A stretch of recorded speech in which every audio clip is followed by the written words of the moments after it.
Kakvi su utisci posle utakmice? Očekivala su ubedljivo pobeda, ali ne da baš ovako sve ide i glatko i ubedljivo sa tolikom razlikom. Iskreno dobro je, da.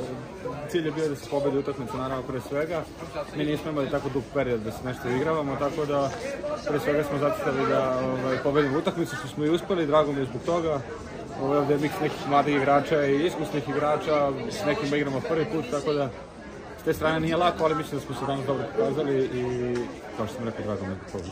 Što očekuješ od druge utakmice? Koliko je sad poznato da li će igrati Lundberg i... Da, mislim, bar meni nije poznato, vjerojatno nikom. Sigurno da im je najbolji igrač i da će mnogo znači ako bude igrao, a s druge strane mislim da smo i prilično okej, tako da bit ćemo spremni za to. Koliko je tebi teško, evo sad se igra derbi, pa verovatno će tebi... Teško je da Šegi već ima nosi tablet negdje, tako da se priključim da je Generalno, te naredne utakmice očekuješ li pune tribine, jer prošli put kad je bila Finska, čini mi se da je bilo krcato i da je red opet da... Jeste, da, imamo dobru podršku, bude lepo, prijatno, dobra energija, tako da očekujem ovaj put će biti tako. I koliko vas raduje i ovaj povratak Boriše? Kako ste vidjeli kod njega te emocije? Svakako da, raduje nas, sve vreme smo bili nevezano za to se dati, ali ne, u kontaktu podržavali ga, tako da drago mi je naravno što igra i što je deo nas. Hvala veliko i srećno.